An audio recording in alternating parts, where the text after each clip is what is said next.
Each year, Microsoft Research hosts hundreds of influential speakers from around the world, including leading scientists, renowned experts in technology, book authors, and leading academics, and makes videos of these lectures freely available.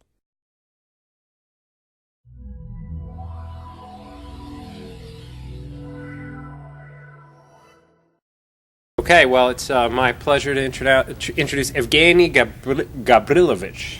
Do my best, I'm sorry. And he's visiting us from the Technion. He has had internships both at Yahoo and Microsoft Research, and owns a Google t-shirt, he told me.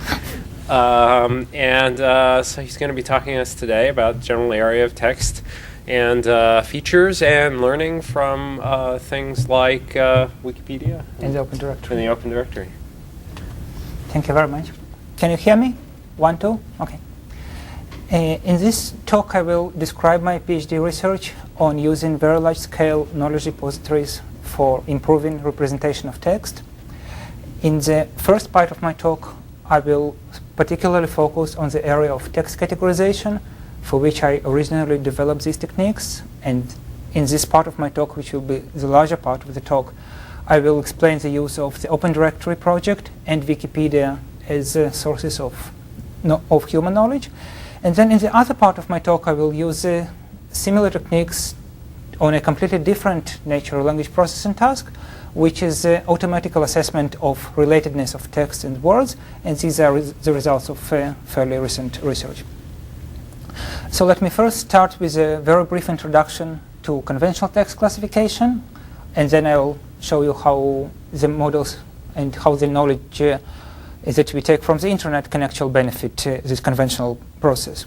So text categorization is about having a collection of texts, each one labeled with a set of labels or categories that come from a predefined set of categories. And we want the computer to have this collection of text and to label them automatically with categories or label tags. Now this ability, if available, would be very useful in a variety of applications, such as email filtering. You get a lot of junk mails. You would like to classify junk versus non-junk.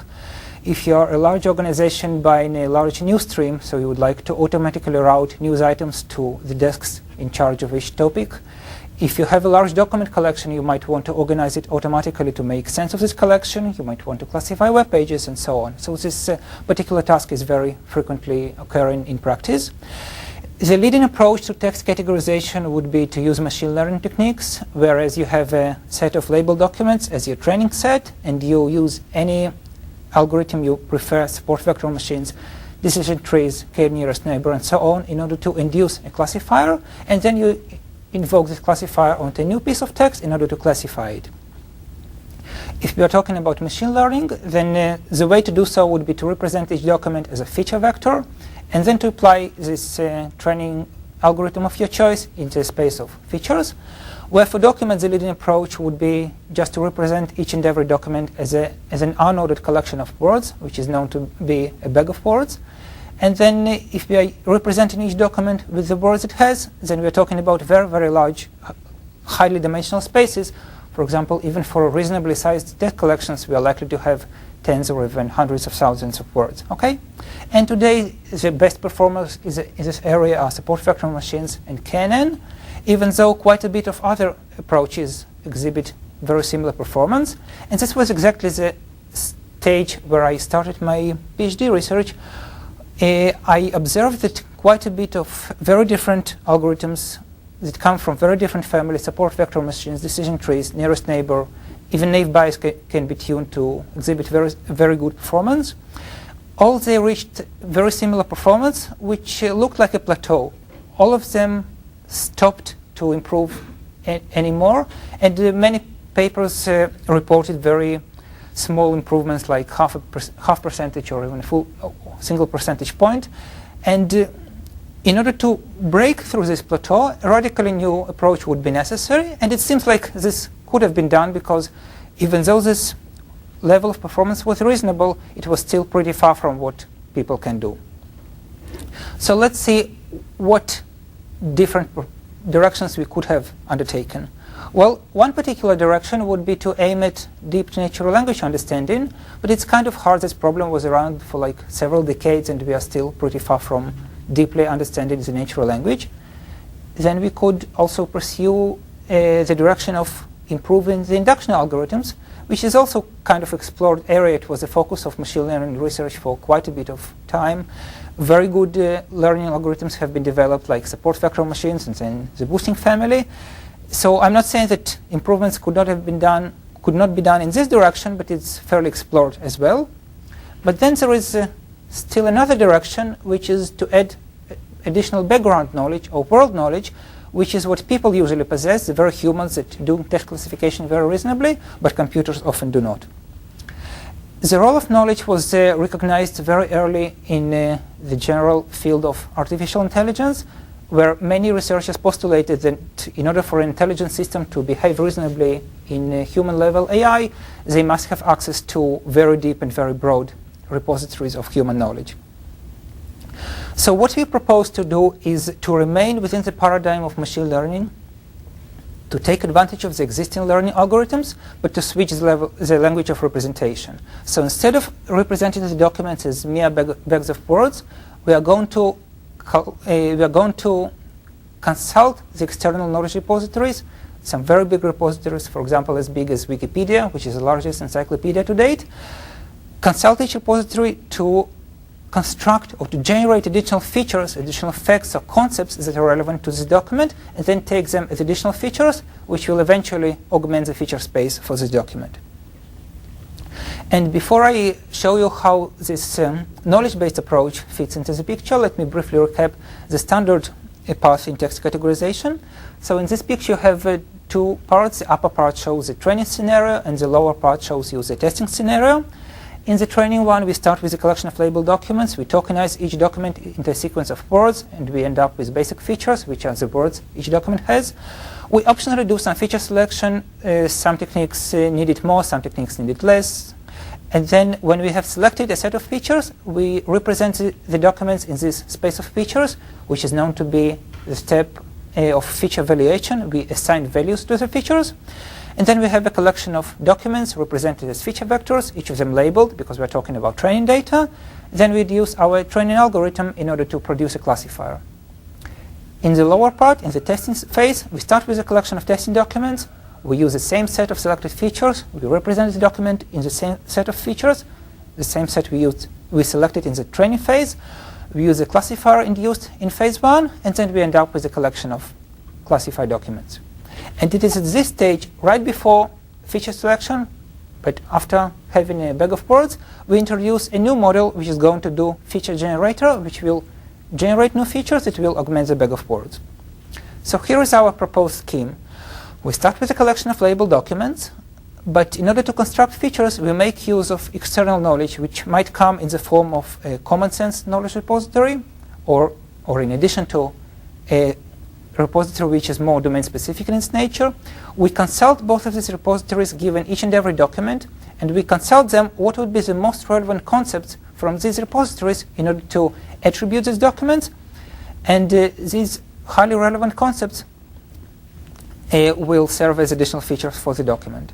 Once we have done so, we have additional constructed features, and then all the rest of the processing becomes the same. We use these new features to augment the bag of words. We use feature selection.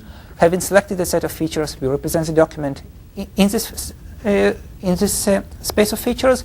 We end up with a collection of labeled document vectors. We train a classification model, and we end up with a classifier.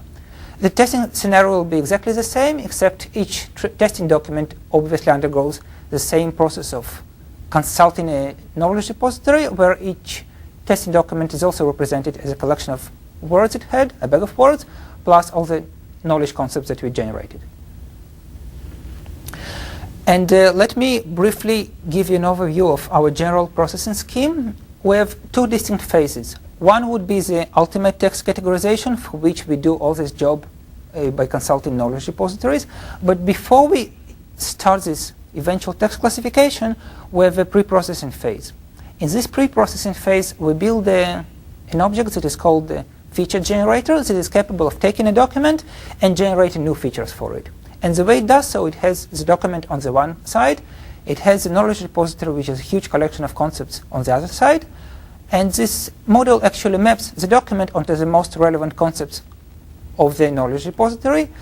In our scheme, it works like a usual text classifier, because on the one hand we have the document, on the other hand we have a collection of concepts.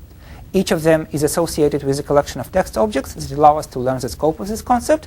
Then we do the matching by conventional text classification techniques, and the result of invoking this feature generator, or a text classifier actually, is a collection of knowledge concepts for each and every document. It is essential to note that we build this feature generator only once for all subsequent text categorization tasks, so it's just a one-time overhead. During actual text categorization, we take each and every document, send it to the feature generator, which gives us a collection of highly relevant knowledge concepts that augments the bag of words, and then we train the classification model in this augmented space of words plus concepts. And before I delve into details of what knowledge repositories might be suitable and how we use them to build a feature generator and how we are using this feature generator to improve text categorization, let me show you one complete scenario of taking one particular knowledge repository, which is the Open Directory, one particular training set, one particular test collection, one particular document in this test collection, and I'm going to show you the scenario which makes a bag of words behave not so well, and then I'll show you why the use of knowledge-based features helps us. So let's consider the case of the Open Directory, which is by far the largest web directory to date. It's organized as a hierarchical collection of nodes, which are known to be called as categories in the Open Directory world. Each category is populated with websites or URLs that point to actual websites, and it's a very, very good, very, very rich and comprehensive repository of knowledge, just because it has hundreds of thousands of concepts and millions of websites cataloged under it. So let's see how this Open Directory is built. It's actually been built by a large group of volunteers all over the web. Each of them is an expert in one or more fields of expertise. So an expert who is in charge of a particular category in the Open Directory takes a website which is important enough for inclusion into the Open Directory. Then the editor thinks for a moment of what would be the most appropriate categories or nodes in the Open Directory to classify this website. And then he performs the actual classification by actually adding this website or the link to this website to these relevant nodes. So in this particular example, I took a website of a company that operates in the field of metal mining, and it was classified by the editor to such relevant concepts as science, technology, mining. The Open Directory is organized hierarchically, so I represent here each concept as a path from the top node of the Open Directory to this very concept. And an additional concept was mining and drilling under business. So that's our knowledge repository, and let's see how we're going to use it. So we are now in the text classification field, and one of the most often used text collections in text categorization is the old Reuters collection, which is predominantly business-oriented. And let's take one particular document, which is a fairly long document, about 1 page long, and it talks about all kinds of mergers and acquisitions between a group of companies, and they're establishing a joint venture somewhere in Canada. And this particular document was originally classified by the Reuters editor to belong to the category copper mining. Now, if you have a look at this document, it barely even mentions the notion of copper, and indeed, if you represent it as a mere bag of words, then every text classifier we took, support vector machines, decision trees, can really fail to recognize the notion of copper in this document because it's barely mentioned there. So let's see how the use of knowledge helps. So first of all, we do represent the document as a bag of words, but in addition to it, we consult our knowledge repository by taking this piece of text and mapping it onto the most relevant documents, most relevant concepts or node in the Open Directory.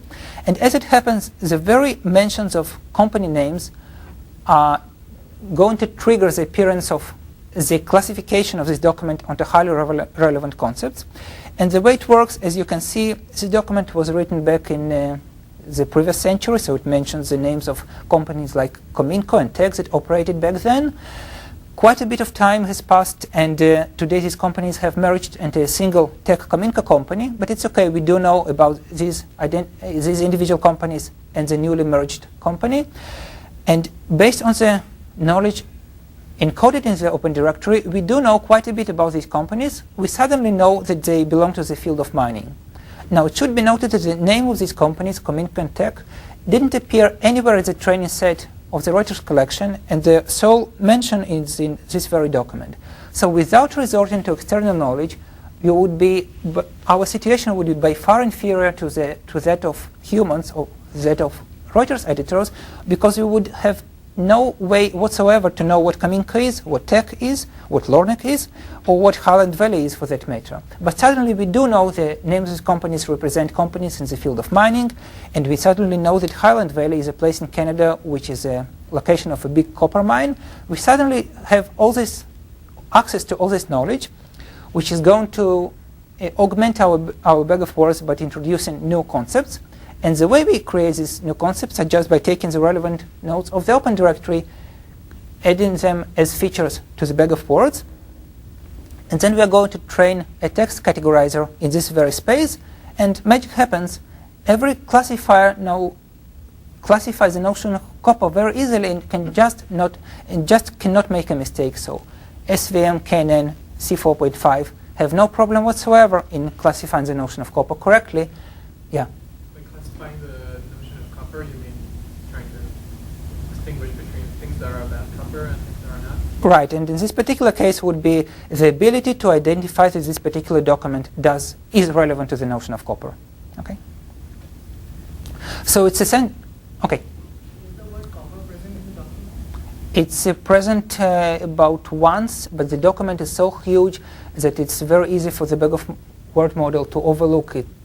And what usually happens in such situations that minute but important notions of text are overlooked if you just look at the entire document. And in just a few slides I will talk about this in detail, because I'm going to elaborate and build some algorithms for handling this situation. Okay? Yes? How did the classifiers go from business, mining, and drilling to copper specifically? Which classifier? The classifier that maps text onto the Open Directory, or the classifier that operates in the augmented space? No, the first one. The first one. The first one doesn't have to know about copper. All it has to do is to take a piece of document and to map it onto the most relevant categories of the Open Directory. So in this case, it was not mapped into the notion of copper, which might or might not be represented in the Open Directory as a standalone concept. It's probably represented, but what's important here is that I'm using the Open Directory as a set of categories which are orthogonal to those set of categories that I'm going to classify eventually. I'm using these categories as additional features. They're not the ultimate or 100% reliable predictors of the notion of copper. They're just useful for classifying the notion of copper. So the very fact that I was able to map the document onto the notions of mining and drilling, in itself it helps me to classify that the document would be about copper. Okay, I was confused by the drawing. I thought the classifier here was the classifier from the repository to... I'm actually conflating two classification steps here. One is this one is about mapping the document onto the Open Directory in order to come up with a set of constructed features, and in the bottom part I have a classifier which operates in the augmented set of features to do the text classification. Yes. So if there's still no notion of or mention of copper even in the augmented attributes in the bag of words, how are the KNN and other classifiers be able to map it? As it happens, we do the same extension or the same consulting the Open Directory for each and every document. And once we have extended each and every document with knowledge features, then when suppose SVM is going to build its model, it can see that the features we have constructed, mining and drilling, correlate very well with the notion of copper in other documents. Okay, and that's the whole point. So now that you have seen the entire scenario, let me delve into details, and let me start with presenting the requirements of what would a suitable knowledge repository look like in order to be suitable for our technique. I'll first present two particular requirements that we need, and then I'll try to persuade you that these requirements are not overly stringent and that there are quite a few knowledge repositories that satisfy these requirements. So requirement number one is just to have a collection of concepts. That's easy because I'm going to use these concepts as additional features of the document. And optionally, I would love to see a set of relations defined between these concepts, and these relations give me access to additional knowledge. For example, in the case of the Open Directory, we have this collection of concepts that are organized hierarchically, so there is a trivial notion of either or generalization relation between the concept and its ancestors, and they do use it very extensively. For example, if I have a document and my feature generator maps it onto some highly relevant concepts, then I can take the ancestors of this concept in the Open Directory tree, and this would be more general concepts that are very useful. I'll later talk about using an entirely different knowledge repository, which is Wikipedia, and it will provide a wealth of its own relations which are different from those in the Open Directory. Then let's see. On the one hand, I have this piece of text, which is a document. On the other hand, I have this collection of concepts. How on earth I'm going to match the document onto the most relevant concepts? An easy way to do so would be to require each concept to be associated with a collection of texts that are specific examples or highly relevant texts for each and every concept. And then this collection of texts would allow me to learn the scope of the concept in order to be able to assign it to input text. Okay? So this is my requirement number two. Each concept has to be associated with a collection of text objects that I can use to learn the scope of this concept. Okay? And then I can train a text classifier which will work as a feature generator, which will take a piece of text, compare it to the textual descriptions of the different concepts, and map the highly relevant concepts to this text. And let me show you that the restrictions are not overly restrictive, and there are quite a few knowledge repositories over there that satisfy them. So let's start. Repository number one is my running example of the Open Directory project. Here is the front page of the Open Directory. In the bold face, you have top-level categories like arts and business and computers. And beneath each one, you have second-level categories. So for computers, you have internet and software and hardware and so on. So you have a hierarchical structure of very many categories. You have some statistics in the bottom line.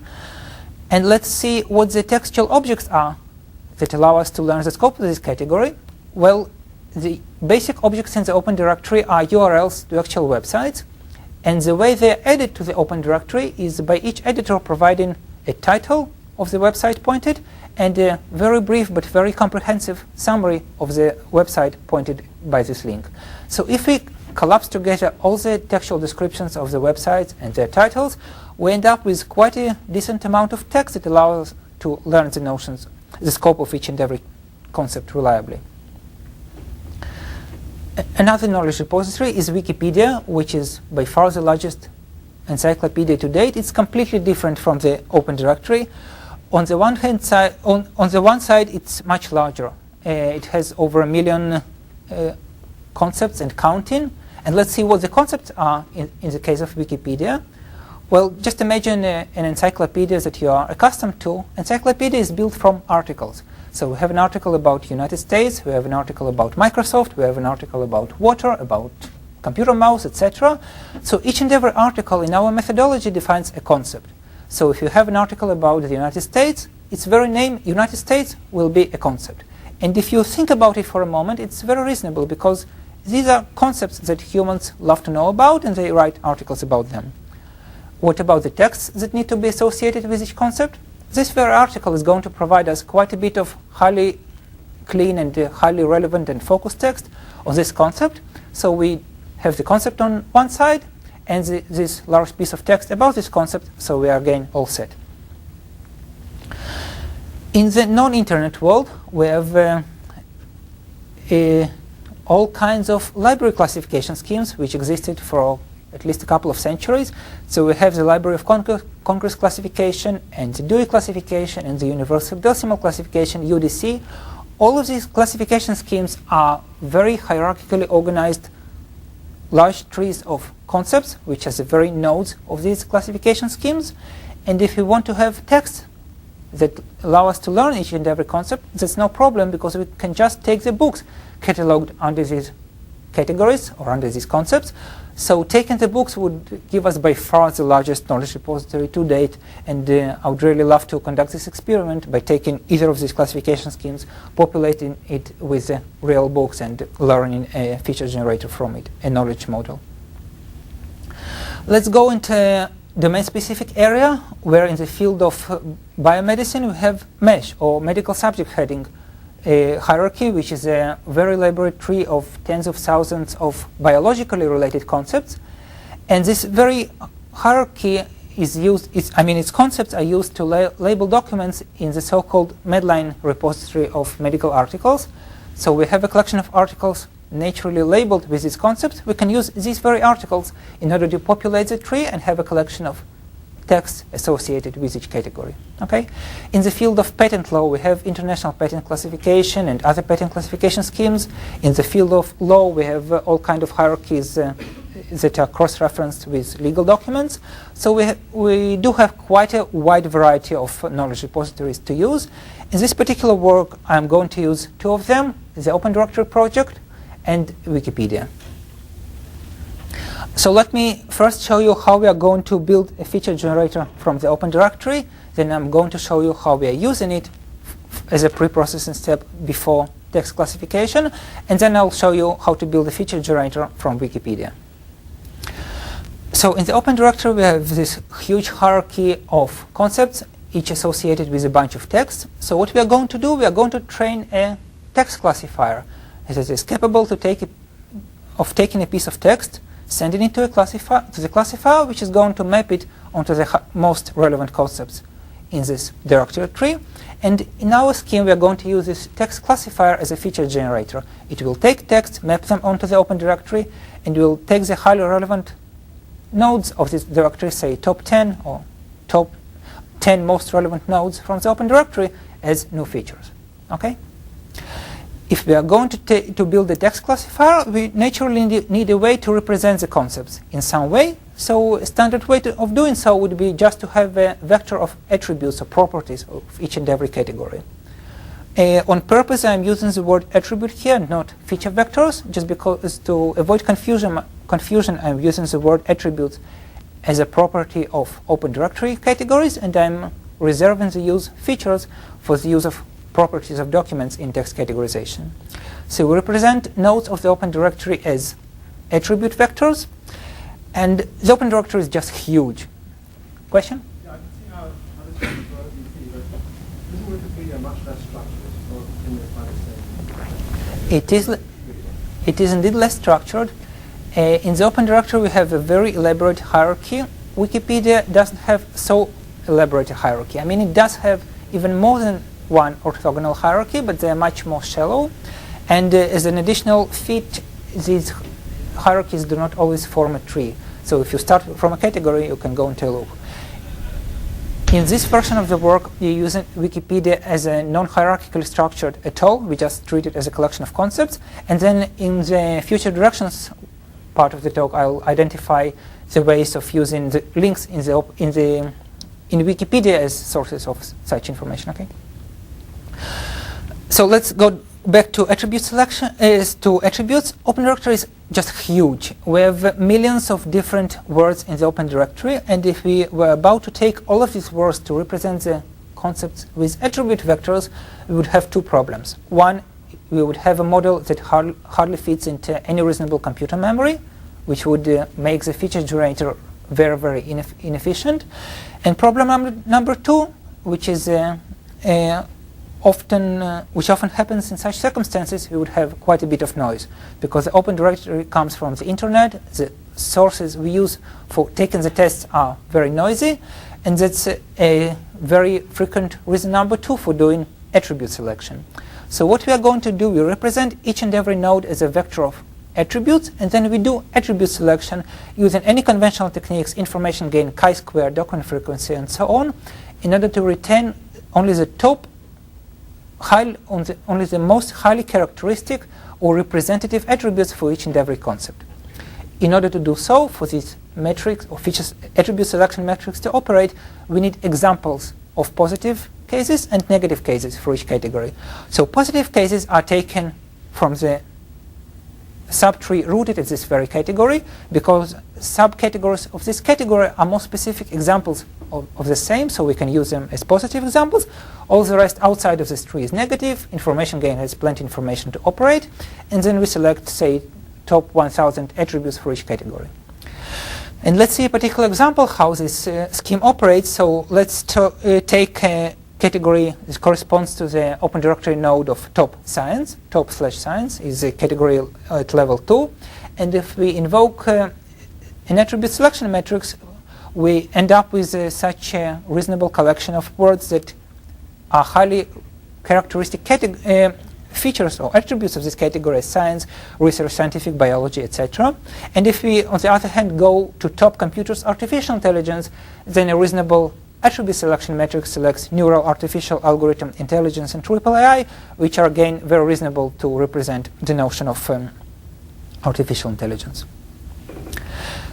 We have a collection of concepts. Each of them is represented as a collection of highly characteristic attributes. We can use any text classification method to build or to induce a text classifier. So again, we take as positive instances all the texts below each category. All other texts in the rest of the trees are negative examples, so we can train a text classifier, which is going to be a feature generator. So we now have a feature generator, which is a way to consult a large knowledge repository to produce new features that are going to extend the bag of words, and let's see how we're going to do so. So in general, our approach is during text categorization not to only represent the document as a bag of words, but also send it to the feature generator, which will generate new features, and this will augment the bag of words. But remember that we are doing automatic feature generator. There are no people inside the box, and so we can generate very many features, really, really many features. So in this particular case, the subsequent step of feature selection becomes critical. It is also essential to see that this eventual feature selection is so important because it allows the feature generator not to be perfect. It can make occasional mistakes and assign irrelevant concepts to documents. It can suffer from the noise that is inherent in the Open Directory because it's web-based. It's okay. As long as my feature generator is reasonable enough to assign relevant concepts, the rest will be eliminated in the feature selection step. So let's see. We have a document that we want to subject to feature generator in order to produce additional features. So what would be the best way to do so? An intuitive way of doing so would be to take this document, send it in its entirety to the feature generator, and generate new features, right? Well, it's not always so good idea, exactly because of the question I was asked earlier, because if there are minute aspects but important ideas mentioned in the document briefly, they're likely to be overlooked if you take the document in its entirety and send it to the feature generator. On the other hand of the spectrum, we can not take in the document in its entirety, but we can tokenize the document in just a sequence of words. Then we are assured we are not going to miss or overlook anything just because we are focused on each and every word. We are going to lose something very important. We are going to lose disambiguation ability because each and every word is taken outside of its natural context. Okay? So we could do all kinds of intermediate steps and work at the level of sentences or at the level of paragraphs. But what we propose here is a new approach, which we call the multi-resolution approach, is to process the document with feature generation at several levels of linguistic abstraction. So we do start at the level of individual words. We then classify the document with the aid of the feature generator sentence by sentence, and then paragraph by paragraph, and then send the entire document to the feature generator. We do generate quite a bunch of features for each and every local context of this document, and it is in the following steps that we do feature selection in order to only retain highly predictive features for the eventual task of text categorization. All the rest will be eliminated. And let me show you a brief animation of how things work. We have this document on the left-hand side, we have this knowledge repository on the right-hand side, and we start processing with window length, with the word length window. So let's start the window at word number 1. We send it to the feature generator, which maps it onto the highly relevant nodes of the Open Directory. And these very concepts or nodes of the Open Directory give rise to constructed features. Next word, and even more features. Then after we after we finished processing all the words, we start processing sentences, even more features, and then by paragraphs. And remember, we are in the Open Directory, okay? Not Wikipedia yet. So we are talking about a hierarchically structured world. So whenever we produce a particular concept, we also generate its ancestors in the Open Directory as additional features because they are more general cases of this particular feature. So we are also generating more general features. So we are going from each concept upwards in the Open Directory. And after we have finished doing all these multi-resolution steps, we have a large collection of features generated for the document, and it is at this step that we do feature selection. Remember that we are doing text categorization, which is an inherently supervised task, so we do know what categories are for each document. We can study the statistics of these categories, and again, any conventional feature selection of your choice, information gain, chi-square, etc., can be used here to only retain highly relevant features for the particular notion of categories that we want to categorize. And let's see what the benefits are of this scheme. Remember, we are processing the document as a sequence of local contexts. So this particular mode of operation gives us an ability to do word sense disambiguation, because with the exception of the very first pass of individual words, when we treat sentences and paragraphs and the document in its entirety, we have ambiguous words, but we have them in the native concept, in the native context, with their disambiguating neighbors in their vicinity. And these very neighbors indeed help us to correctly resolve word sense ambiguity in many cases. And I'll indeed show you in quite a few slides real cases where our feature generator is capable of solving ambiguity. On the other hand, we are generating concepts which are in themselves more general than the very words are. So suppose we have two texts, one a training text, one a testing text, that actually talk about the same topic or the same issues, but they use very different vocabularies. At the level of mere bag of words, we would find it very difficult to really understand they're talking about the same thing, because their bag of words are not intersecting too much. But if we are generalizing from words to concepts, and then we are generalizing the concepts with the aid of the hierarchical Open Directory structure, we can easily identify that these two documents actually talk about very related notions, even though they use different vocabularies. And let me give you a short discourse into some implementation details of the scheme. So the reason we opted to use the Open Directory and say not any other directory, because it is allegedly at least twice as large as the nearest competitor, which is the Yahoo directory. It's an ongoing effort. It's built by several tens of thousands of volunteers around the globe. Each and every one is taking one or several categories in the field of his or her expertise. And there are quite a few URLs, actually several millions of URLs cataloged in the Open Directory. Each and every URL is associated with by the editor with the title and the summary, which allows us to know what the corresponding website is about. So it's a very comprehensive, very elaborate resource of knowledge. So this is again just a reminder, this is the way the leading page of the Open Directory looks. And if we delve into a particular category, say top computers, artificial intelligence, machine learning, so we have the name of this category, and then we have a list of subcategories, which are exactly the most specific cases of this general category. And then we have the gems. We have the real websites cataloged under this node, and for each one of them we have in the boldface the title of the corresponding website, and the rest is just a very brief but very comprehensive summary what this site is about. If we pull together all these titles and summaries, we end up with a very decent amount of some 425 megabytes of text, which does give us a very reasonable amount of text to learn the scope of each and every category in order to assign it to documents. Okay? But we are in the web. So if we are talking about the web, and if our objects are URLs onto real websites, we devised a way to extend our amount of textual database by several orders of magnitudes. So what we do, we take each and every URL and we just crawl them to some extent to have a representative snapshot of each and every website. So we sent a crawler out to all these URLs. Our snapshot of the Open Directory had 4 million URLs, of which 2.8 million actually yielded some text after crawling. We took a representative snapshot of 10 pages from each and every website. We concatenated all these texts, and after cleaning and removing HTML markup, we ended up with the amount of text which was 150 times larger than merely the text and titles and summaries of the URLs. So we did increase our knowledge base in a very decent way. So we now have a large collection of text examples for each and every category, and now we can build a very reasonable and comprehensive text classifier, which is going to be a feature generator. Enough with Open Directory.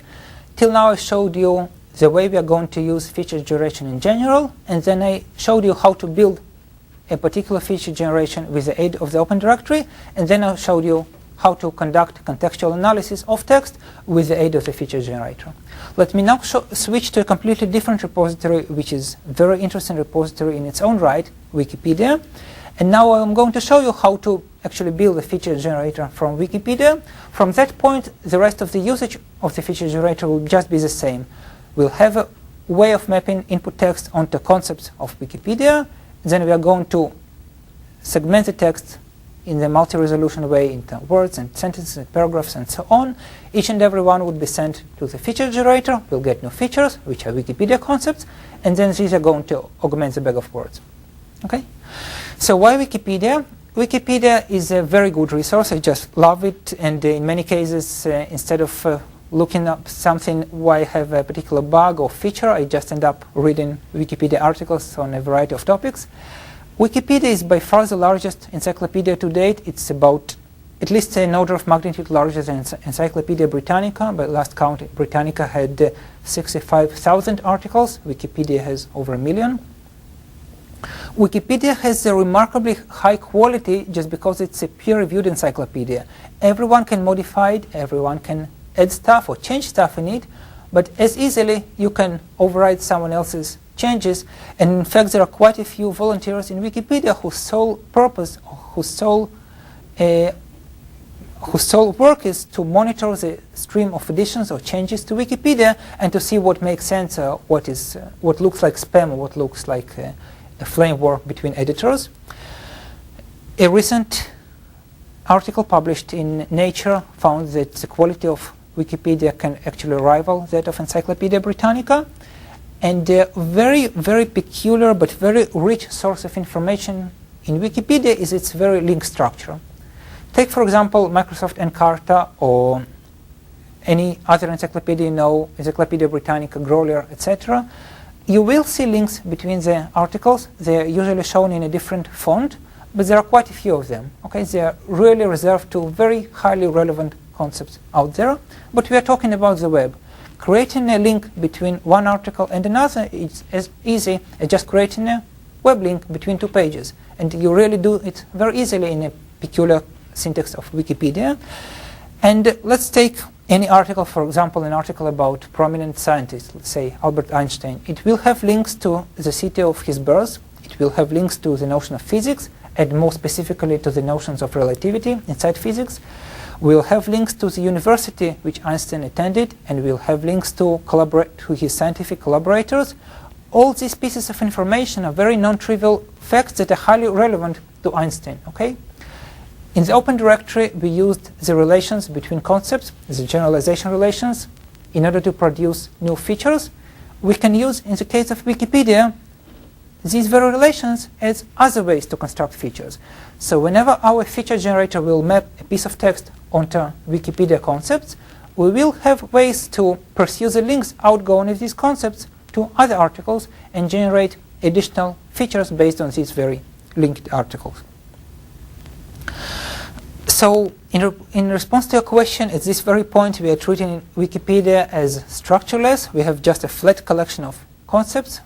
Each and every one corresponds to an article in Wikipedia, and we again make use of the very text of these articles as a repository of texts that allow us to learn a classifier that is capable of taking a piece of text and mapping it to the most relevant concepts or actual articles in Wikipedia, and these very concepts are going to give rise to generated features that will augment the bag of words. Remember that in the case of the Open Directory, we had to do attribute selection for each category for two basic reasons. One, to fit the model into memory, and two, to get rid of, to control some way the amount of noise. Okay? We were lucky to have many positive and many negative examples to each category to apply standard attribute selection techniques such as information gain. But if we are about to do the same thing in Wikipedia, we would find it very difficult, because in Wikipedia, as opposed to the Open Directory, you have only one single article, one single piece of text for each concept. If you have just one single example, it's tricky to compute information gain. In order to solve this problem anyway, we're actually posing and solving a dual problem. Instead of doing attribute selection per concept, we are doing concept selection per attribute. And in order to do so, we first build an inverted index. The inverted index is originally supposed to make the things more efficient. So when we want to classify text, a piece of text onto concepts, we don't want to compare it to each and every concept out there. We reasonably want to compare it onto the concepts with which it shares at least some number of words. So here we first represent each concept as an attribute vector of words. We assign values to the entries of this vector or to attributes of this vector using a TF-IDF scheme, and then we convert these attribute vectors to an inverted index. So instead of mapping a category into a sequence of words or attributes, we now have mapping of words or attributes to each and every category and to each and every concept. And remember that the concepts still have these pairwise associations with words, which are weights assigned with the TF-IDF scheme. If we have an entry of individual word in the inverted index, we can sort all the concepts out there by their TF-IDF scores, which actually quantifies the amount of proximity or affinity between a given concept and a given word. We sort them in the decreasing order of these weights. We find the point where the weights stop decreasing and actually go into a shallow horizontal part, and we truncate the sequence there. This is actually a concept selection, because we prune some number of concepts that are likely to be noisy and only retain the first or left-hand side of these concepts, which have high weights for this word and are likely to be highly relevant, highly representative here. And that's the way we treat both the sides of the model and the amount of noise, so we end up with a reasonably good model here. And just before I show you complete text categorization scenario and the exact results we obtained from using the text categorization in order to, using these knowledge repositories in order to improve text categorization. Yes? Did you explain by each concept you mean each page in Wikipedia? Yes, every article.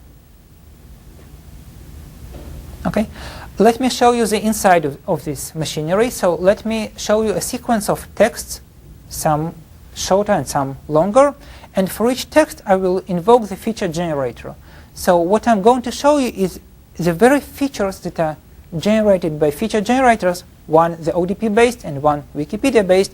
And I'm going to show you how exactly I'm enriching these examples with generated features. So the first examples will be based on the Open Directory, and you see this small green Mozilla in the bottom right corner. So let's take this particular text shown in yellow. Rumsfeld appeared with General Richard Myers, Chairman of the Joint Chiefs of Staff. It's a sentence taken from a CNN news item. And below you see a collection of highly relevant Open Directory categories or concepts that were generated for this input text. So first we see government operations and politics, which are indeed relevant because these two gentlemen are top government officials. they're also associated with the military and Iraq operation, hence we see specific conflicts Iraq and military science and weapons. But all of a sudden we see the mention of President Bush, and this is a bit surprising because the name of President Bush is nowhere to be seen or not even mentioned in the document. But if we apply human level knowledge, his name is obviously relevant because these two gentlemen are top officials in his administration. Okay? So we do benefit from this access to external knowledge because we're adding new highly relevant facts that were not deducible from the text alone. And the very last classification, society, politics, conservatism, is also interesting because Rumsfeld's views are often considered to be conservative. Another example, here is a sentence shown in yellow taken from a movie review about Star Wars. And these two classifications, the first one is the root of the subtree of the open directory that consolidates or catalogs websites about Star Wars. And the reason we are actually able to identify this sentence is about Star Wars. Here is how it works. In arts movies titled Star Wars movies, we have a collection of websites that are about Star Wars. The word Anakin really appears quite often in these websites, and when we used attribute selection, this word was so characteristic that it was retained as a highly characteristic attribute of this particular category, Star Wars movies. Now when we see the word Anakin in the input, it's a very high predictor or actually a trigger for this particular category. And category number 2 is actually another way of adding knowledge. We are able to map from Anakin, the hero in Star Wars, into a particular artist who played Anakin in Star Wars. And again, the way it was achieved is we crawled quite a bit of websites about Christensen Hayden. We did learn the associations between him and Anakin, and then we are able to actually identify it's a really relevant piece of knowledge. And let me now show an entirely different scenario of disambiguation, which I promised to show you earlier. We have here two pieces of text which use the same ambiguous word in different senses. On the left-hand side, we have the word tie in the family tie sense, and on the right-hand side, we have the word tie in the apparel sense, as a tie you usually wear on your neck. So on the left-hand side, when the feature generator actually sees this sentence, it uses the word kinship and blood and marital as disambiguators in order to understand that ties here are about marital ties or kinship ties, and indeed the categories we generate are society, genealogy, family, relationship, and sociology. On the right-hand side, family is nowhere to be seen, relationship are nowhere to be seen, but instead the use of color ties, novelty ties, and men's bow ties does help us to correctly disambiguate the word tie in this particular context, which is about men's ties and accessories and neckties, etc. Yes?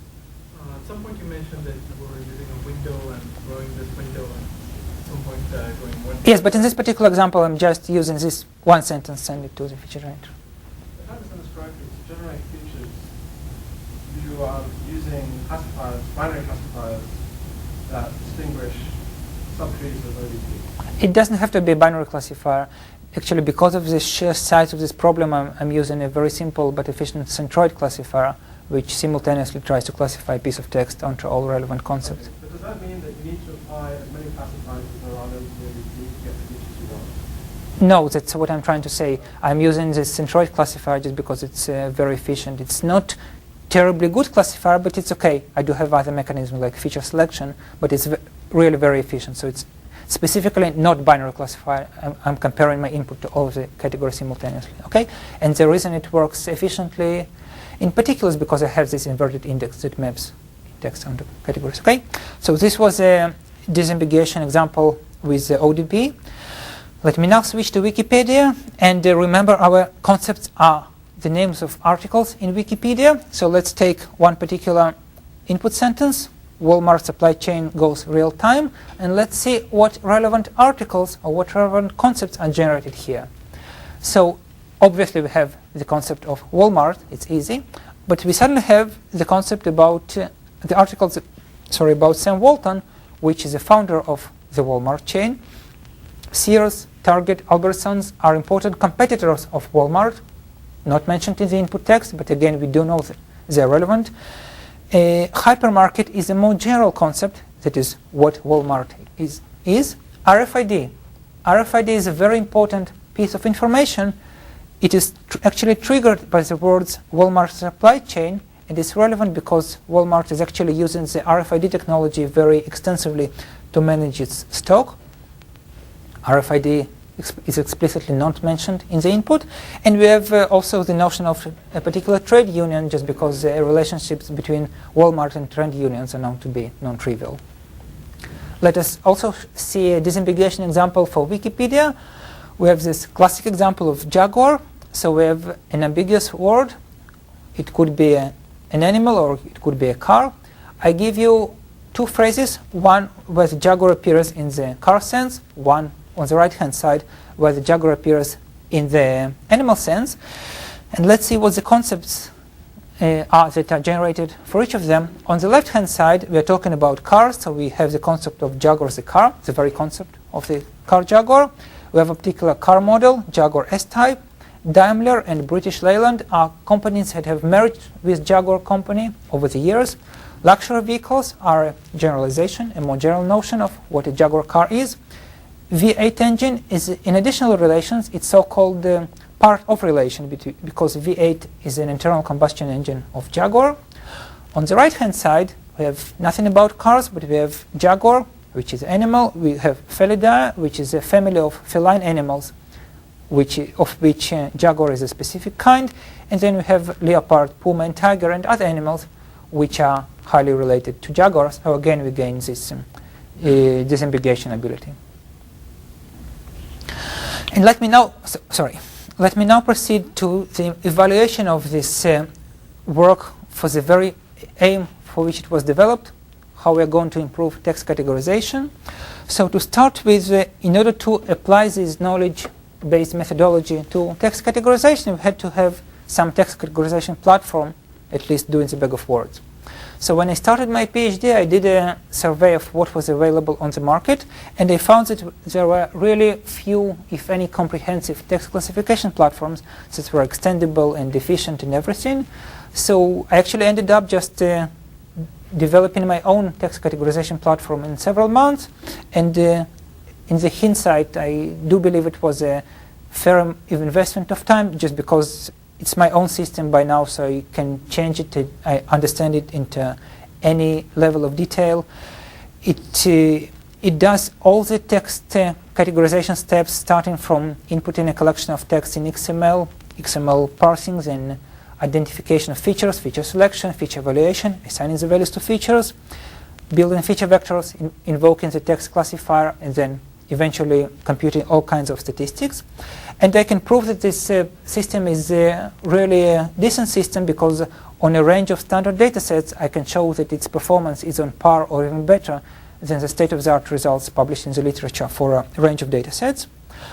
Speaking of the data sets, I'm working with 5 very often used data sets or test collections in text categorization. So I have the old and the new Reuters corpora, which are business-oriented. 20 newsgroups is a snapshot of documents posted to the Usenet newsgroups on the internet, 20 of them, 20 different newsgroups, 1,000 documents from each of them. OHSU Made is a collection of domain-specific documents in the field of medicine, which is an interesting collection of which I'll talk in a bit more detailed way later. Movie reviews are a very different collection, because it's not for conventional topic classification. We do know what the movie reviews are about. They're about movies. But what we are trying to do is so-called sentiment classification, because we are trying to classify if a particular movie review is negative or positive, if it gives a negative sentiment or positive sentiment about the movie.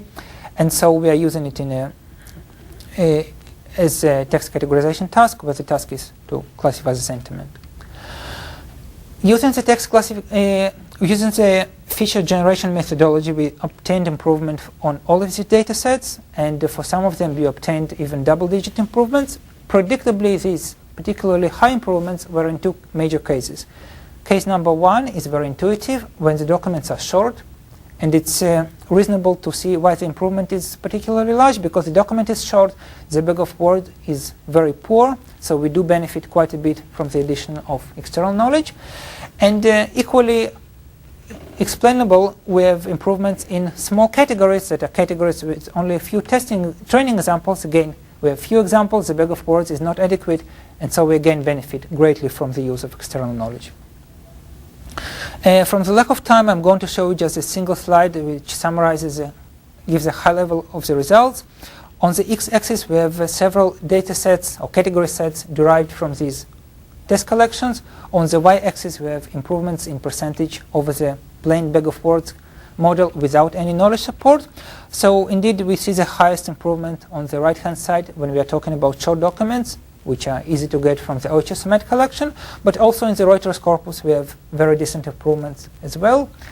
Interestingly, the improvements due to ODP are comparable to those from Wikipedia, even though these two knowledge repositories are very, very different.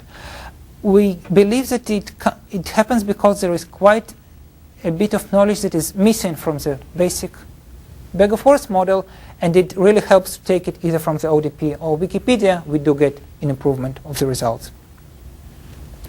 And let me now give you a very illuminating experience that we have learned. Let's go into data sets derived from the OHS medical repository of documents.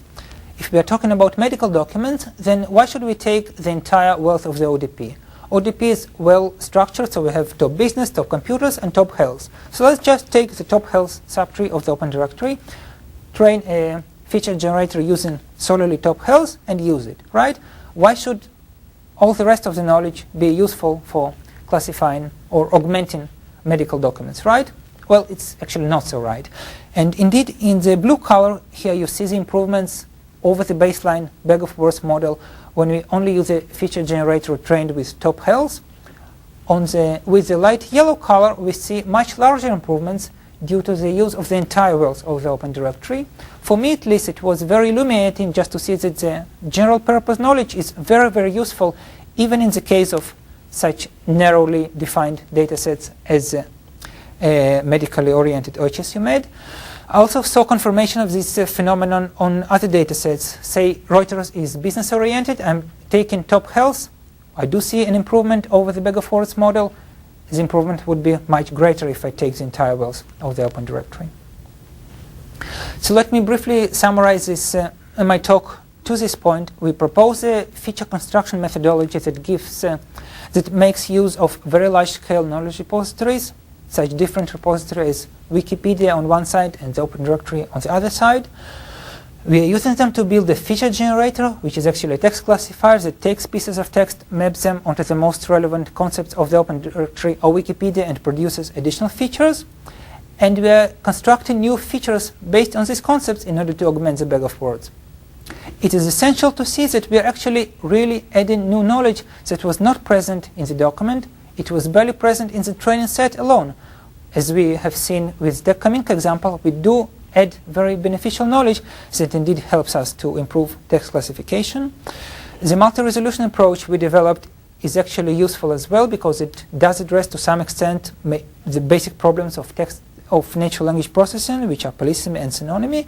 And in fact, we have seen real improvements due to this methodology in text categorization. And let me briefly show you a very recent example, a very recent result I got with similar methodology on an entirely different task. And the task is assessing the semantic relatedness of text. I have several texts of which I want to compute how related or unrelated they are. So suppose you have a text about cats, text about mice, which are those furry little animals that love cheese, and text about a different kind of mice, which are this kind of computer mice. Okay? And I want the computer to be able to reliably estimate the semantic relatedness of these texts. So what we are going to achieve, we are going to mimic what people are able to achieve in this direction. So we see here a collection of pairs of words. Each and every one of the pairs was judged by several human judges on the scale of 1 to 10. So journey and voyage are very related, as are Jerusalem and Israel. Football and tennis are somewhat related because they are different kinds of sports. and the professor and cucumber are very, very unrelated. Okay, so we want the computer to model this situation and to be able to reliably predict how related or unrelated two words are, like cat and mouse, or larger pieces of text like preparing a manuscript or writing an article, or just huge pieces of text. Previous work. Previous work in this area actually pursued three main directions. One was about comparing text fragments as bags of words. That's a conventional approach, which is trivially inappropriate when you are going to compare two words because their intersection is either 0 or 1. People also used lexical resources like WordNet and Roget's thesaurus, which is some way to gain knowledge, world knowledge, but it's not an optimal way because these are actually lexicographic resources and not so world knowledge resources. And an interesting competitor here is a latent semantic analysis, which is a way to represent the semantics of text as a sequence of latent concepts which are computed using a very elaborate singular value decomposition technique. So it's essential to see that we do LSA does manipulate some concepts, but they do not easily correspond to any concept you might imagine because they're actually virtual or latent concepts. Instead, we are proposing an explicit semantic analysis which manipulates natural concepts produced and defined by humans. Where the concepts come from? Our old friends, Wikipedia and the Open Directory. So we do have large repository of natural, very real concepts that you and I are familiar with and can explain and can manipulate in everyday life. And what I'm going to do, I'm again invoking the feature generator. In text categorization, I was taking a piece of text, using the feature generator to classify it onto the most relevant concepts of my knowledge repository. Now I'm not limiting top 10 or top 20, I'm classifying the text on all of the concepts in the knowledge repository. So say Wikipedia. I'm using the feature generator technology to take a piece of text, compute its relationship or affinity or closeness to all of the concepts in my world. I take a second text, compute its affinity to all the concepts in the same world. I have two concept vectors, each one with different weights for each concept. I have two vectors. It's very easy to compare them in this concept space using cosine metric or any other metric you might want. Okay, so the way it actually works is each text is associated with a semantic interpretation vector. We actually propose a way to conduct semantic interpretation to represent text as collections of very well-defined concepts, natural concepts of Wikipedia or the Open Directory, and then we compare the text in this space. Okay, our test collections are two different two different data sets. One is computing semantic relatedness of individual words, where we have pairs of words judged by human judges. That's what you have seen several slides ago. And for computing entire documents, we also have a collection of 50 news documents kindly provided by Michael Lee and his colleagues. He conducted an experiment by pairing all possible pairs of the documents. So he ended up with 1,225 document pairs. Each of them was rated by human judges, several ones of them, and then the results were averaged. So we are running our computer algorithms, the explicit semantic analysis to compute to predict the amount of relatedness of the text or words. We are comparing them to these human and science scores, and we compute correlation in order to see how well the computer does. And here's the results. In the case of individual words, WordNet-based techniques gives correlation to humans of about 0.3. Roget's is a bit better, 0.55. LSA is marginally better yet at 0.56.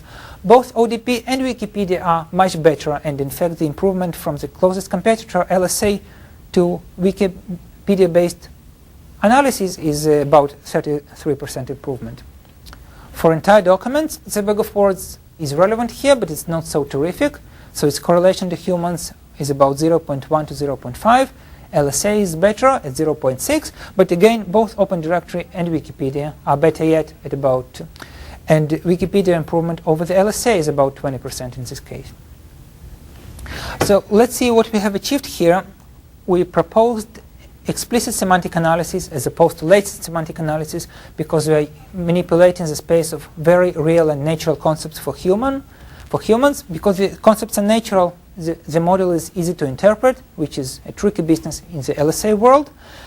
And interestingly, for example, Wikipedia. Wikipedia is available in a great variety of languages. So first of all, it's possible to train this semantic interpretation model for different languages. But alternatively, we can build this analysis from one language and then benefit from the links that Wikipedia articles have between articles in one language to articles in other languages. So we can build a semantic interpretation vector for a text in one language, map it somehow to the very same concepts in other languages, and end up with a semantic interpretation vector in another language, which gives interesting associations, interesting implications for machine translation. Just one single slide about future research directions. In Wikipedia, it would be terrifically interesting to explore the link structure. We're just starting to scratch the surface here. Knowledge hierarchies. In addition to Wikipedia and ODP, other knowledge repositories are possible, which are both domain-specific and general purpose.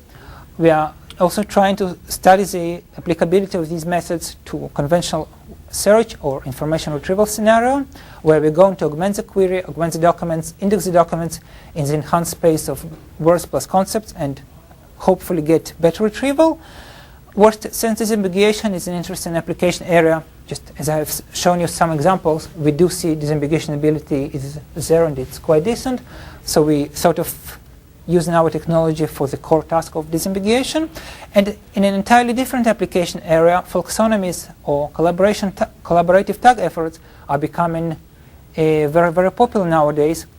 Each tag is assigned to a collection of web pages or a collection of blog postings or some other textual data. It would be interesting to analyze this collection of tags as concepts and to train knowledge repositories and feature generators based on them.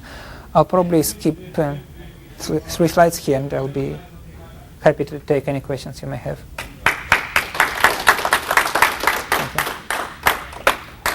So, thank you very much. It's a little bit later than normal, so I would assume that if you don't have a specific question, now would be the time to make your next meeting. But if you do have a question, we have 15 minutes actually before we have your next meeting. One question that I had was, in a way, it's a big thing. You're doing a lot of work, various kinds. I mean, computationally, maybe it's a big deal, maybe it's not, but just this whole processing of huge amounts of data, hundreds of megabytes, and then, I'm trying to get a sense of just how much better it is than doing almost nothing, right? Like just doing decision tree on Reuters, the Reuters data, and yeah, it doesn't deal with this whole copper thing, but were you saying maybe you got 5 or 10% better on? Okay, so it's actually a legit question. Speaking about the improvements, 5% improvement or 10% improvement is a very major thing in text classification. Can you calibrate that for me? Is that 5%? So, like, let's say somebody has got a recall and precision of 80%. Does that mean that you're moved to 85 or 90%, or does that mean that you improved by 5% of the? In other words, is it 5% of the error, like 20? In other words, what? In effect, give me an example. Like I'm talking 5% from 80 to 85. 80 to 85. It's considered in the text classification. For example, if you go 5% from 95 to 100, that's a big deal. Right. If you go 5% from 70 to 75, maybe it's not. First of all, in the text classification business, the often used metrics are precision and recall and not accuracy or error, just in order to eliminate these large amounts of negative examples. And so in this business, 5% improvement is considered a big deal. People are happy to publish a paper with about a tenth of this, and I'm not exaggerating. Speaking about how useful the scheme is, it's a good question. If you have a book about a particular topic, very large book, very focused on a particular topic, it's easy to know what this book is about with a mere bag of words. Okay? If you have a little snapshot of an advertisement and you want to assign this advertisement to actual text, when your document is short, then you're likely to have good improvements. So as we can see, the major improvements would be in the case of short documents or small categories, and then it is really beneficial to use this knowledge support. If you have huge categories with huge amount of documents, then okay, you are fairly good with the bag of words. But now we do believe this core technology can be used in related disciplines like word sentence ambiguation, where the standard scenario is to take an ambiguous word in its native context, to take several words to the left and to the right as features, parts of speech to the left and to the right, and some additional contextual clues, and use them to train any classifier on this feature space. But then we can use our technology to additionally classify this piece of context onto the highly relevant concepts of the knowledge repository, be it Wikipedia, ODP, or any other repository, and then use these additional concepts as additional features for classifying the sense of the word. Okay. I'm not too familiar with LSA, but I assume when you compare it to LSA, you mean that you apply this SVD to your training data, not to the entire. I mean, maybe a more fair comparison would be to apply this SVD to extract content on the whole open document, Open directory? open directory documents, and then apply that.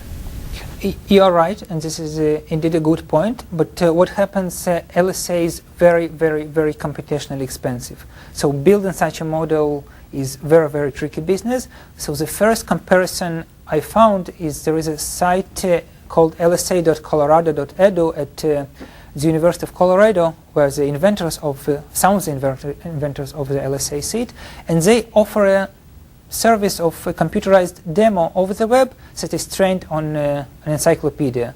So comparing Wikipedia-based results with this LSA model trained on an encyclopedia is, I think, the best we could gain by not building this LSA model ourselves, which is very, very difficult and computationally expensive business. Okay, so that's in terms of time, how long does it take to do the classification? It takes a lot of time, and it's actually one of the disadvantages of this approach. For example, in the case of Open Directory, we do experience a significant slowdown, and it takes about, if we are measuring the speed of feature generation, we can process about 300 to 500 words per second, which is considered very, very slow. Okay? But then again, if you are in the case of short documents and you are likely to benefit very greatly from this amount of knowledge, you might still consider doing so. And how does, not specifically related to your work, but in general, how do these classifiers deal with misspelling? Okay, interesting question. The Open Directory is just very big in itself to cover all kinds of errors.